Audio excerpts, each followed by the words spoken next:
Welcome, everybody, back to our Amundson podcast. We are on, I was just informed, Season 2, Episode 3. I think so. It feels like we're in a TV show now, Season 2, Episode 3. Like, where are you at? I'm at Season 6, Episode 49. Yeah, so we must have gotten the funding for another season. Obviously. Well, a few people. Mm-hmm. We've been putting it on, I maybe didn't tell you this. So, of course, we're on Spotify and all those other podcast type things. Okay. Apple Podcasts. And we've been putting it on YouTube, of course, for all you who want to see. But I started putting them on Facebook as well. Okay. Because it's just more people to watch them then. Yeah, and we're getting a good response on Facebook, I feel like. I think so. So we decided that the subject that we're going to talk about today is bluegrass festivals. Ooh, that's a good one. It's a good one. And it's kind of fitting because we were just at a bluegrass festival this past weekend. And we've been to several. Yeah, and I've been to many. More than us, yeah. Well, I grew up. What do they call that? I ground my teeth. No, that's not the right term. I'm not sure what you're getting at. That's how I learnt bluegrass, is going to bluegrass festivals with the band the Baylor Strings when I was out of high school. Our very first bluegrass festival was the Shady Grove Bluegrass Festival near Nanton, Alberta. And a few years ago, we were there too. We went. We had a terrible experience. It was cold. It was cold. So, sorry, I should say we had a fun time, but our sleeping situations weren't ideal. We were sleeping in a tent in minus negative degree weather. So, bounce back 30 years, maybe not quite that far, and at that same festival, Gord and I, Gord Vodlin, yeah. Jake Vodlin's dad. Him and I slept in the back of a Suburban. Really? For that festival. They need to get some sleeping amenities. Maybe I suppose they send the popular bands to town, to the hotel, but I guess we weren't that. No. But we would jam until like 2 or 3 in the morning, and then we'd crawl into the Suburban and sleep. Because it's in August, isn't it? Yeah. And for our non-Canadian people, August gets cold. It starts to get cool. At night, anyway. In fact, I think it's towards the end of August as well. Yeah. So it can start to freeze even. Yeah, I think it did freeze the night we were sleeping in tents. I remember it was hard to sleep, and we went into the Suburban and turned it on, and we were just... Yeah. And we'd walk around, and, okay, maybe we should clarify. So this is the Shady Grove Bluegrass Festival near Nanton, Alberta. It's a good one. You should go to it. So the jam sessions were scattered about the campgrounds, and different people, they would have their campfires going. That was nice. And so we would go to different people's campsites and warm up and sing a few songs. Yep. And if your fingers weren't too... I remember my fingers being too cold to move. So I don't know how they jammed. So I have a really cool memory of Shady Grove Bluegrass Festival. The second time that our band, the Baylor Strings, were there, I remember getting to the Bluegrass Festival, and people were already jamming. And I heard one of the songs that I'd written being jammed on the other side of the Bluegrass Festival. Are you serious? Yep. What? They were someone was singing "Savior, Save My Soul Today" at one of the jam sessions. Oh my goodness. I probably would have cried. Oh. Wow. So it's pretty cool. It's like hearing your song on the radio for the first time. Well, even better, I feel like. I would say even better. Even better. Like someone really... actually learned it. Yeah, and we're singing it. Wow. That is really cool. So the festival that we were just at was the Western Hills Bluegrass Festival near Wagoner, Oklahoma. Sequoia State Lodge. Yes. Beautiful area. Tell us about it. Oh, man. It was so nice. And I guess we were one of the popular bands this time because we got put up in a very nice cabin. Like a little big cabin, actually. The whole family fit in it. The whole family. And it was like a 3-minute walk from this lodge, which was huge. And several rooms, and there was a big room with the stage, and then there were several small rooms that were kind of sectioned off where there would be jamming. And I didn't even bother to count, but maybe like 7 or 8 jams going at one time. At least. And those are the ones that we could see. Then you go into like where the rooms are, and there's 2 sets of hallways, right? And there would be jams like down, like if you think of a hotel, there's like corridors, right? Hallways, and there's groups of jams going on. It was crazy. And then there was the concert hall that you could go and listen to if you wanted to. Yeah. But really the jams were the best part. Oh, yeah. So we would go do our show, and then we'd come back and we'd jam. And Anna, she had a good time jamming, didn't Yeah. you? She had a few older guys kind of take her under their wing. You want to come and tell us about that? I hope what you get out of this podcast is some really good bluegrass festivals to try out. Go to a festival. I jammed a lot. So what did you learn while you were jamming? Well, when we were playing songs to on how to do the turnaround, kind of. Yeah. So whoever's not familiar with the bluegrass type of jam session is you sit around in a circle and everyone has their instrument, or some people just sing, right? But so first of all, everyone around the circle takes their turn to choose a song, whether they're going to sing it or play it. So that's fine. And then when the song is playing, the person who's singing sings, and then you go around and everyone takes their turn at a turnaround or a break. Yeah. And they just say, okay, it's your turn now. Well, they don't say, they just go like. Well, they nod. Yeah. And so if you're not, even if you don't really know the song, you just give it a try. Oh, yeah, because you play by ear. It's such a fun learning time. Okay, but do you know what my favorite part of jams are? Which is kind of stupid, but who came up with the 10 commandments of jamming? Well, I don't know, but they're hilarious. I wonder if we can put up a paper. We should find them. Onto our video. It wasn't Ken Olson, was it? Well, I know he's the one where I learned it from at first. So there's this thing, I couldn't even remember them. It's been a while. We learned them at the Northern Lights Bluegrass Festival in Saskatchewan. Ooh, that's a good one we'll have to talk Yes. about. And there's 10 commandments, and there's rules to jamming, and they have to be followed, like just how it works. Thou shalt. Thou shalt. And one of them is the only one I can remember right now, really, is when you're maybe on the last, like maybe you're the last person to do a turnaround or a break, or you just want the song to end. If you feel the song is ready to end, you put your foot out and everybody knows. After that segment is done, we're done. Yeah. And I actually saw one of the bands at Western Hills. They were doing a bunch of turnarounds and on this main stage, and he put his foot out and everybody stopped right then. Everyone knew to stop? Everybody knew. So there's a universal language universal. of bluegrass jamming. Mm-hmm. We'll have to put those up. So I would have to say I've been to a lot of festivals, and for jamming, that would have been one of the best ones I've been to. The Western Hills? Yeah. Yeah. Yeah. Yeah. Well, Western Hills had a lot, but we were going to talk about the Northern Lights, and I think that's still my favorite just because I grew up at that one. Yeah. But so explain to people which one that is and where it is and when it is. So it's in August, like 20th-ish, I think. It's in August, yeah. Sometime in August. It's in Saskatchewan, near Big River, out in the boonies. Yeah, the Northern Lights Bluegrass and Oldtime Festival. Yep.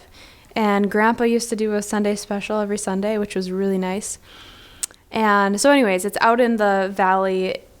There's Northern Lights, I think, every time I've been there. It's beautiful and cold.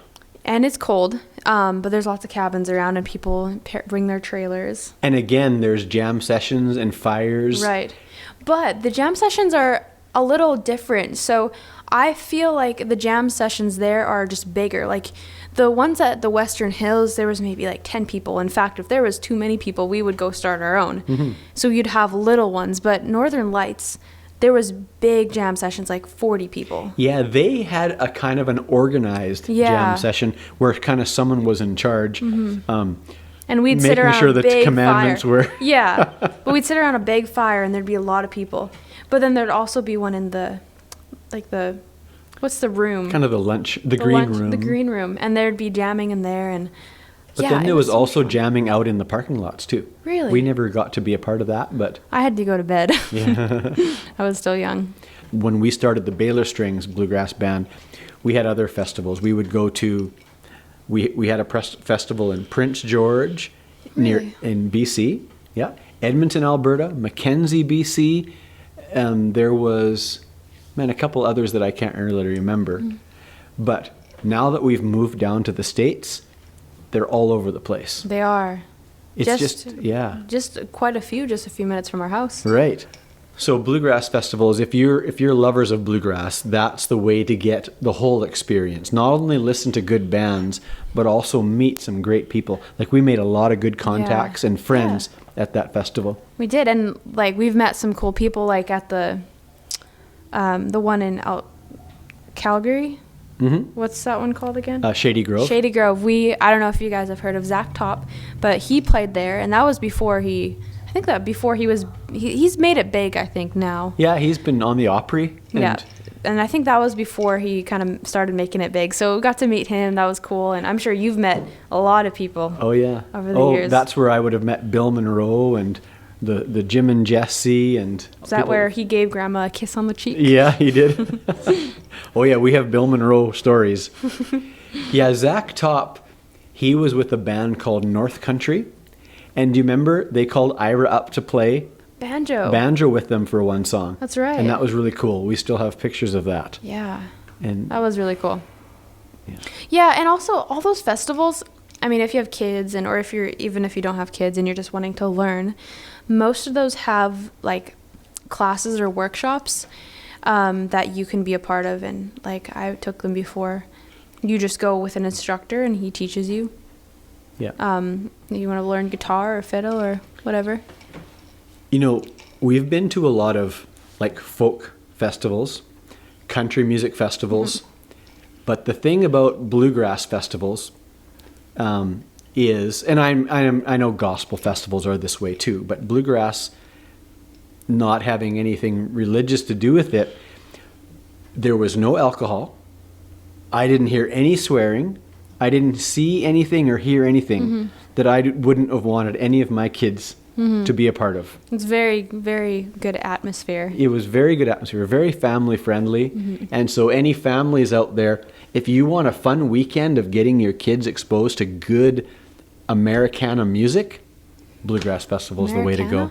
They are fun. And you get to see other people who are learning just like you, and so it encourages you. Yes, to go home. motivates you. And get this, we've been in Shakota for almost 3 years, 2.5 years, and we thought we were the only bluegrass family around. Yeah. And we thought, where are all the music people? Well, we go to this Western Hills Bluegrass Festival, and we meet people who live right here. Yeah. Who've been several playing. People. Yeah, several people. Neighbors of ours who play bluegrass music, and we just didn't know it. Yeah. So we made contacts, and yeah, I think we're going to get together finally with some people and do some jamming. Yeah, we need to start it. You know, I thought of this. When you're at a conference, a seminar, or a church camp, the sooner that you do what you've been told to do or what you learned, the better chance that it's going to happen. So we need to do this as soon as possible, or else we're just all going to forget about it. Well, we have a building here. We can sure do jamming. Yeah. So if anybody's in the area, come on by. That's right. We'll have to put out a date and a time, and we're always ready for a jam session. Oh yeah. We have the instruments here. If I could, I would leave work, but make sure you follow us on YouTube, Facebook, Amundson Family Music VIP. Go to our website and click on the blue VIP button and sign on, because you'll get all kinds of background pictures, Yep, videos. I post pictures from my work and what I've been up to a little bit. Yep. And lots of background stuff. Live concert footage. Yeah. Behind the scenes. And stuff you probably wouldn't even want to see. Probably. Yeah. So follow us on VIP.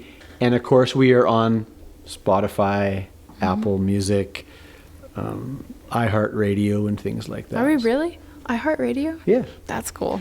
So Buzzsprout, I'll give them a shout out. is where we upload our podcasts. And then they go and they put it on everything. Really? So all I have to do is put it on Buzzsprout. If you're wanting to start a podcast, check out Buzzsprout. I wonder if Buzzsprout will pay us for that. Maybe. Maybe if we advertise for them every time, we'll get like 8 cents. Oh, hey, that's a good idea. If anyone wants to be advertised and sponsor an Amundson Family Music podcast, come talk to us. Yeah. We'll do that. Yeah, because I think we have quite a few people watching our stuff now. Well, especially now that we're on Facebook, we're getting quite a number. Here's exciting news. Oh. We are like 500 followers away from 30,000 on Really? Facebook. 30,000. So I'm thinking maybe we should have some sort of celebration when we get to 30,000. Yeah, or a prize or a contest or something. Any ideas? Yeah. Let us know in the comments. Yeah. Maybe this is your chance to win it big on our 30,000 follower competition. Well, we got to start thinking of some good prizes then. Maybe. Yeah. So, Scheme. having said that, if you want to advertise and sponsor an Amundson Family Music podcast, just on Facebook alone, we're reaching over 1 million people a month on Okay. Facebook. That's pretty good. It's not bad for a little homey family band. Shenanigans. Well, this has been fun. I realized I was chewing in the mic, so I apologize. What were you chewing? Why don't you tell us? Well, so I don't know if you guys have ever heard of bubble tea. Bubba tea? That's how It's bubble tea, or boba. But yeah, it's milk tea with like tapioca, I guess is the way you could say it. Now, you made that yourself. Uh-huh. Usually you buy it in at a store, like a bubble tea store. And it's a little better. But you can also buy packages at Walmart or wherever, and you can make it yourself. And it turns out pretty good. It turns out pretty good. I didn't really cook the boba enough. So the only thing I have against that is the straws that you guys use. They fall apart after a little while. Oh, they're Canadian straws. Everything's cardboard. Canadian straws. Oh boy, that's a subject for another day. But yeah, so anyways, bubble tea is like my favorite thing ever. And Anna's too. Well, Anna and Sonora have kind of gotten to be fanatics. Yeah. Well, you don't mind I like bubble tea. Yeah. What are those there? We also bought macaroons. So the girls were in town before the podcast. So what do we got here? Macaroons, an assortment. We like to do fun stuff together. So I'm not sure I know what a macaroon is. I don't really know either. All I know is it's 2 cookies with icing in the middle. You should try coffee one. Is it acceptable to eat on a podcast? Just chew in the mic. You turn it into ASMR. Well, what do you think? That's interesting. It is. It's different. They're Well- not like authentic because they're just Walmart, but if you got them actually made from a cafe, they're a lot better. That's sweet. Yeah. Well, thanks for joining us. And we'll find out what we're going to talk about next time. Yeah. Stay tuned. We'll have another topic. All right. Bye. Bye.